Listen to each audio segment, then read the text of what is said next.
ዛሬ ቤተክርስቲያን ተታመስባቸው የተለያዩ ሮንግ መጻፍቶች በተለያየ ቤተ እምነት ውስጥ ያሉ ከትክክለኛው ከመጽሐፍ ቅዱስ እሳቤ ውጪ የተጻፉ ጽሁፎች የተጻፉት እግዚአብሔር ዝም ባለሳ ሰዎች አውርተው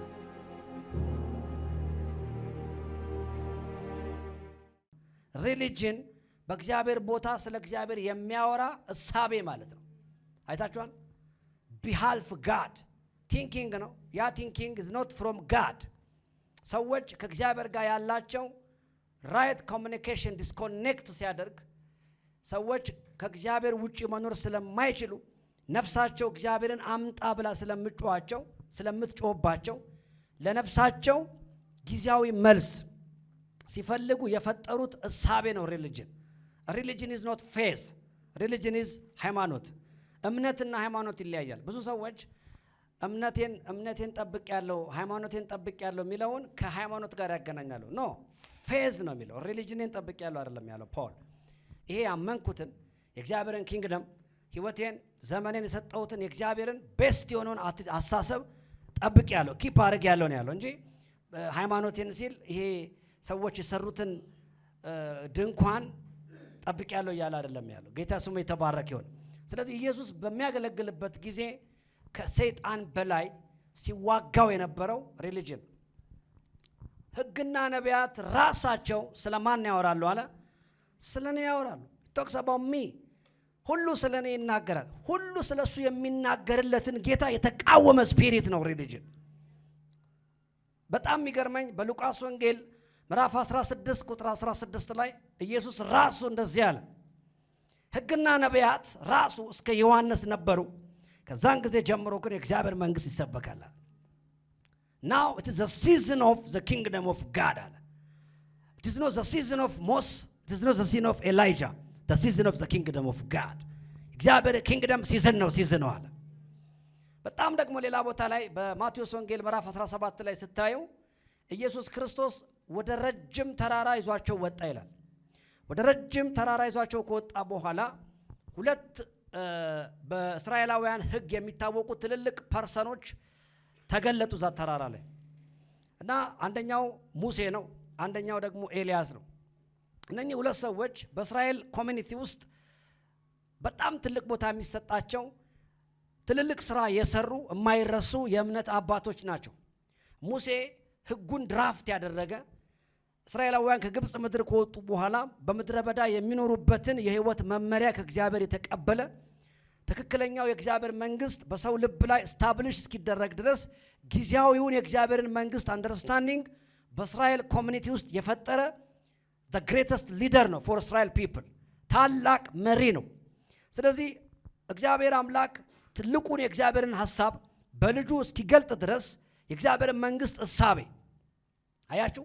እግዚአብሔር መንግስት ውስጥ ሰዎች እንዴት ሊኖሩ እንደሚችሉ እሳቤውን በሙሴ በኩል ነው እግዚአብሔር የገለጠላቸው። ስለዚህ የሙሴ ሰርቪስ ክርስቶስ እስኪመጣ እግዚአብሔር የሚፈልገው ትክክለኛው አስተሳሰብ በምድር ላይ እስኪገለጥ ድረስ እንዲያገለግል የመጣ እንጂ ሜጀር አልነበረም፣ ዋና አልነበረም። ሙሴ ደግሞ ይሄ የሙሴ ውክልና ነው። ኤልያስ ደግሞ የነቢያት ተወካይ ነው። ሁሉም ፕሮፌቶች የሚወከሉት በኤልያስ አገልግሎት ነው። የኤልያስ አገልግሎት ምንን ይወክላል? የነቢያትን አገልግሎት ይወክላል። የነቢያት አገልግሎት ምንን ይወክላል? እስራኤላውያን በሚኖሩበት ዘመን ሁሉ ከረንት የሆነውን ወቅታዊ የሆነውን የእግዚአብሔርን ፕሮግራም አንደርስታንድ እንዲያደርጉ እግዚአብሔር ነቢያትን ይልክላቸው ነበር። በብሉይ ኪዳን ዘመን የነበረው የነቢያት አገልግሎት ዓላማው 3 ነው። የመጀመሪያው በነበሩበት ሁኔታ ውስጥ ያለውን እግዚአብሔርን የማይወክል የህይወት አካሄድን መገሰጽ ነው። ይገስጿቸዋል፣ ተመለሱ ይሏቸዋል። በነበሩበት ሁኔታ ከበዓል ጋር እንዳይጋቡ፣ ከአሕዛብ ጋር እንዳይደባለቁ፣ የተለያየ የአሕዛብን ልማድ እንዳይከተሉ ከረንት የሆነውን ወቅታዊ የሆነውን የእግዚአብሔርን ድምፅ ለህብረተሰቡ፣ ለእግዚአብሔር ኮሚኒቲ፣ ለእግዚአብሔር ማህበረሰብ ያመጣሉ። ይህ የመጀመሪያው የብሉይ ኪዳን ዘመን የነቢያት አገልግሎት እሳቤ ነው፣ ቲም ነው።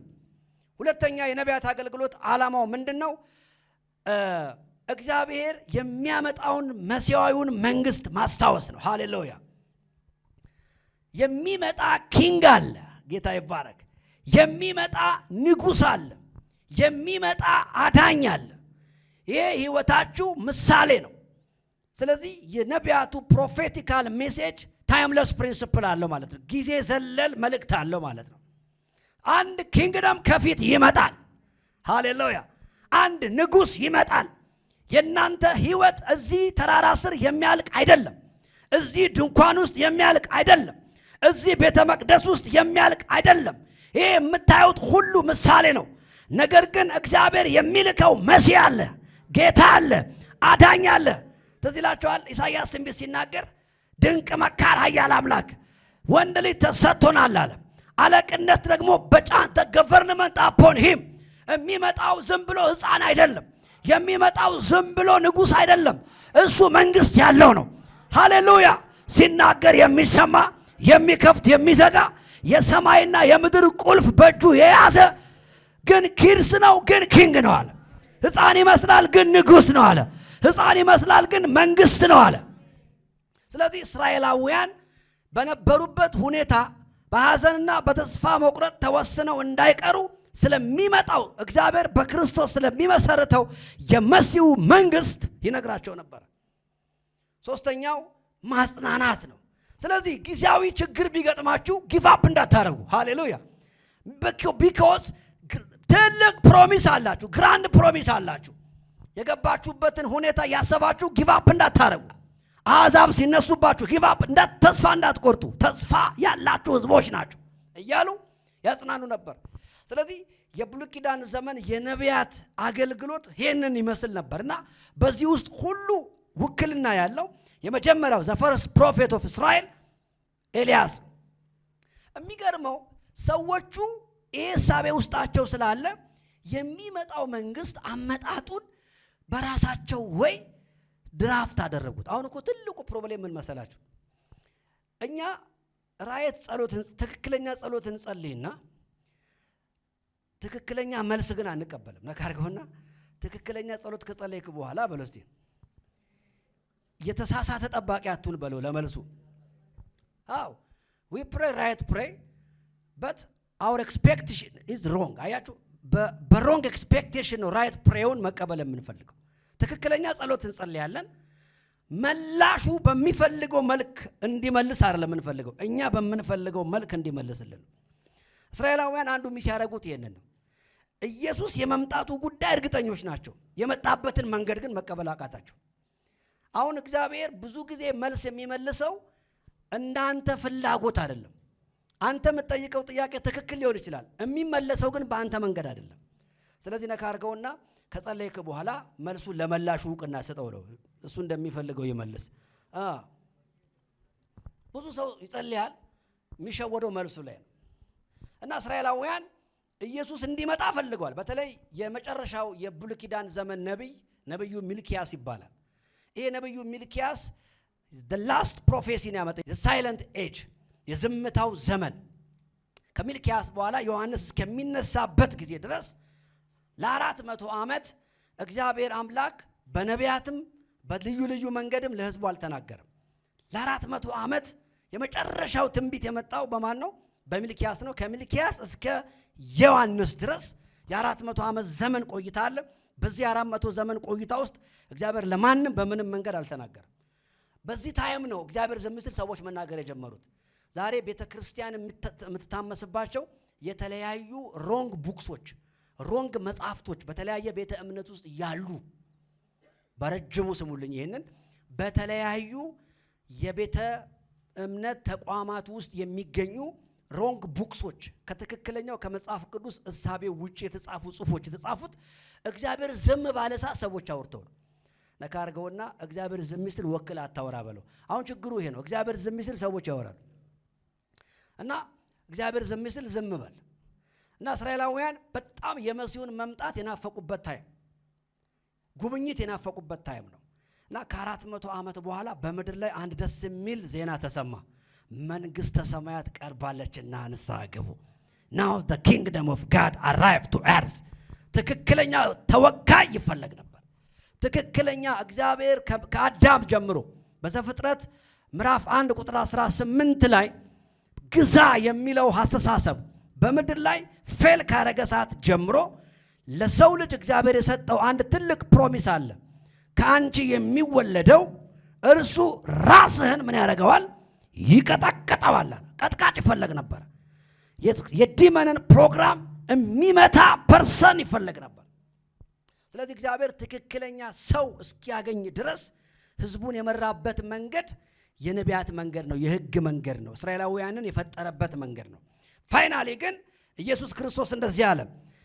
በጣም የሚገርመኝ ዮሐንስ መጽሐፍ ላይ ለተቀበሉት ሃሌሉያ በስሙ ለሚያምኑት የእግዚአብሔር ልጆች የሆኑ ዘንድ ስልጣንን ሰጣቸው። ኦልሬዲ አሁን እግዚአብሔር የራሱን መንገድ ከፈተ ምድር ላይ። ይህንን ያነሳሁት ለምንድን ነው? ተራራ ላይ ኢየሱስ ክርስቶስ ደቀ መዛሙርቶቹን ይዞ ከወጣ በኋላ ሁለቱ ዮሐንስና ኤልያስ ምን አደረጉ? ተገለጡ። ሲገለጡ የህግ ዕውቀት የነቢያት ዕውቀት ከጭንቅላታቸው ያልጠፋባቸው ሃይማኖተኞች ነበሩ እስራኤላውያን። ምክንያቱም ባይ ዘ ዌይ የተሰበሰቡት ደቀ መዛሙርቶቹ የዋዛ እንዳይመስሏችሁ ፖለቲካል ኒድ ያላቸው ናቸው። ለምሳሌ አንዱ ናትናኤል ነው። ናትናኤል ማለት ምን አይነት መሰላችሁ? ይሄ ተቃዋሚ ፓርቲ ነው፣ የአስመላሽ ኮሚቴ ነው፣ የመንግስት አስመላሽ ኮሚቴ ነው እና እንትን የትግል ሰው ነው። ስለዚህ ኢየሱስ ክርስቶስ ሲመጣ መንግስትን ይመልሳል የሚል ቲንኪንግ ያላቸው ሰዎች ነው የተሰበሰቡት። ፖለቲካሊ የተሰበሰቡ ሰዎች ነው፣ ስፒሪቹዋሊ እንዳይመስላችሁ። እና በሮም ኪንግደም ውስጥ ነበሩ። የሮም መንግስት ነበረ በሰዓቱ ያንን አካባቢ ያንን ቴሪቶሪ የሚገዛው። በጣም የሚገርመው ግን እግዚአብሔር በሮም መንግስት ዘመን የመጣበት ሐሳብ ይገርመኛል። ጊዜው ሲደርስ ይላል ከሴት የተወለደውን እርሱን ላከው ይላል። ምንድነው ይሄ ጊዜ? ይሄ ጊዜ እሳቤ ነው፣ ቲንኪንግ ነው። ምን አይነት ቲንኪንግ? ሮማውያን ለመጀመሪያ ጊዜ ወደ ምድር ይዞ የመጡት የገቨርኒንግ ስርዓት፣ የአስተዳደር ስርዓት ኤሌመንቱ የእግዚአብሔር መንግስት ይመስላል። እንዴት?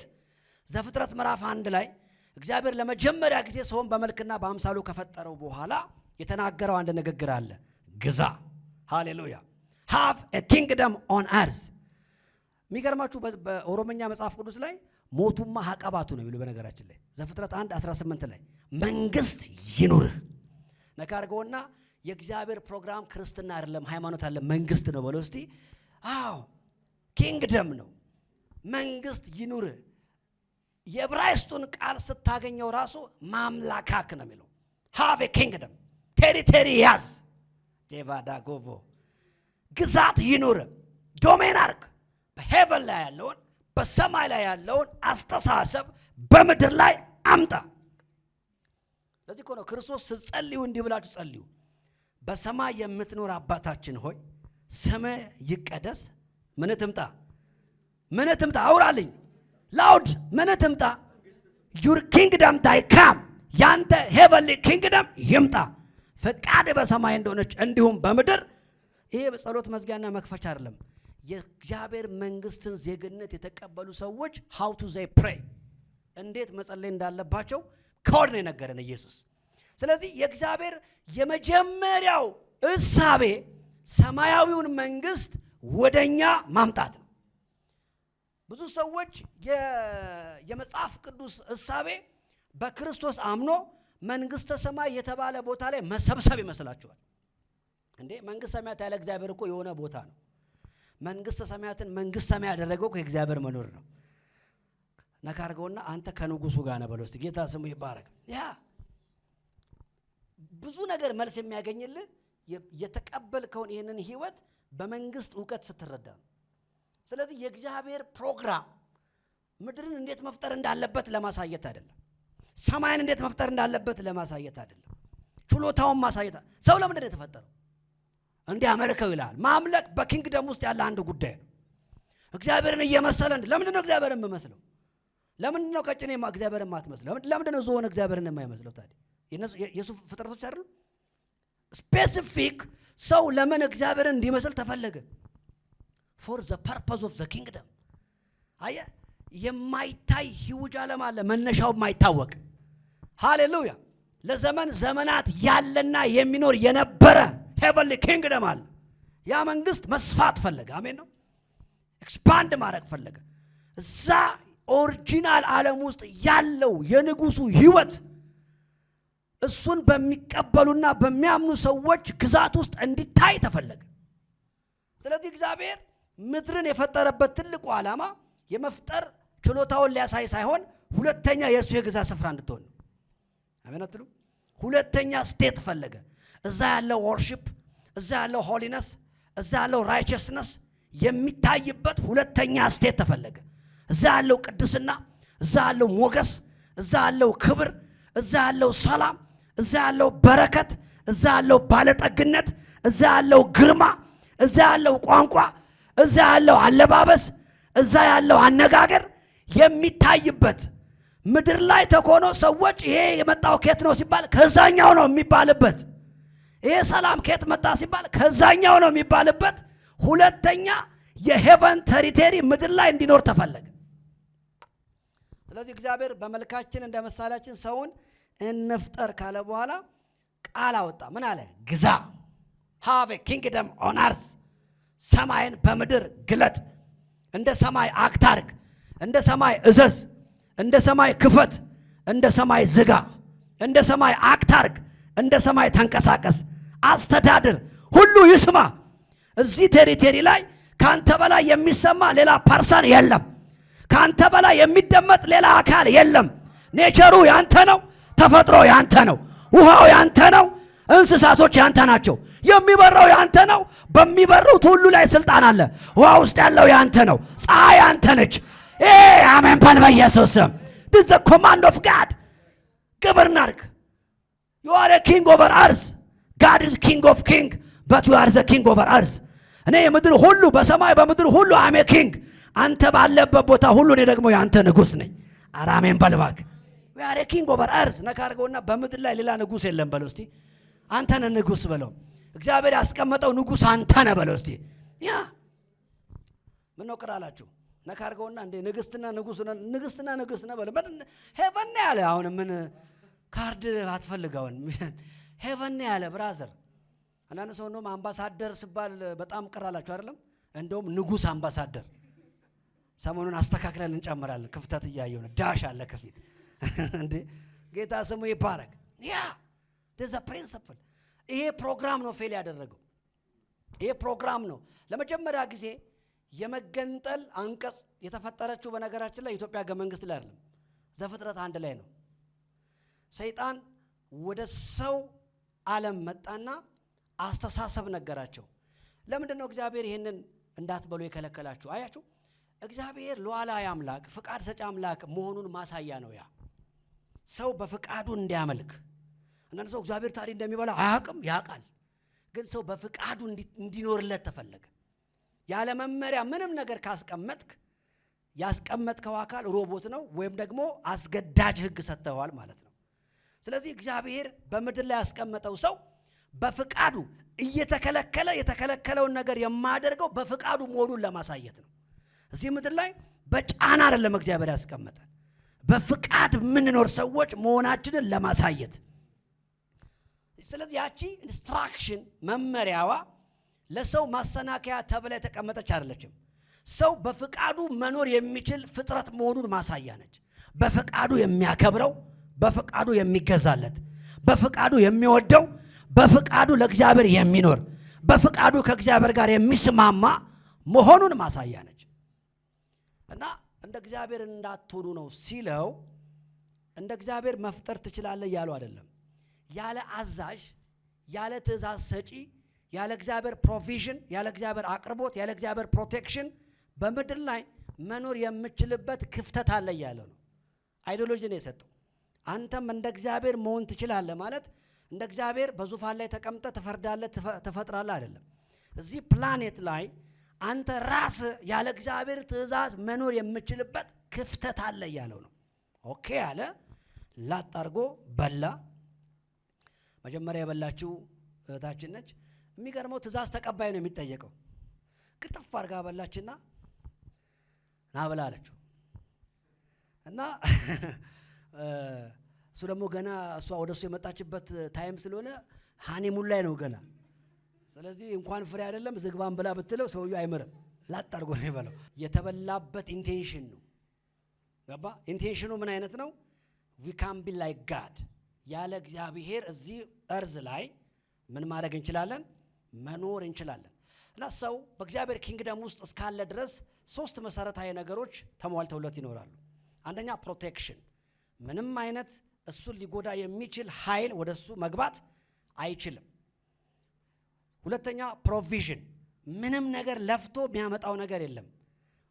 በኤደን ገነት ያሉትን ሁሉ ትበላለህ ተብሎ ሁሉ ነገር አይታችኋል፣ ተሰጥቶታል። ጌታ ይባረክ። የእግዚአብሔር ፕሮቪዥን አለው ማለት ነው። ፕሮቴክሽን አለው፣ ፕሮቪዥን አለው፣ ሌላው ፒስ አለው። ጌታ ይባረክ።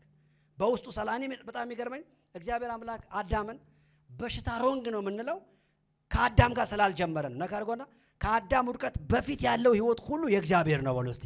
ያ በኤደን ገነት ያሉትን ዛፎች ሁሉ ለምግብነት አውላቸው አለው እንጂ ለመድኃኒትነት አውላቸው አልተባለም። ሆድን ሲቆርጥ ይህንን ደማካሴ በጤና አዳም ዝንጅብል አድርገህ በሽንኩርት ጨቅጨቀ ብላ አላለው። ምክንያቱም ለምግብነት ነው የሚበላው። ጌታ ይባረክ። ምንም ነገር ለሞት አይሰራበትም። ይሄ ምንድነው የሚያሳየው? ፒስ አለው፣ በውስጡ ሰላም አለው። ልክ ሰው በፍቃዱ ከእግዚአብሔር ኪንግደም ለመውጣት ዲሳይድ ሲያደርግ እነኚህ ሶስት ነገሮች ከህይወቱ ላይ ተወገዱ። ከዛ በኋላ የሰው መንግስት ተመሰረተ። የሰው መንግስት በምድር ላይ ሊያመጣ የሚፈልገው ይህን ሶስት ነገር ነው።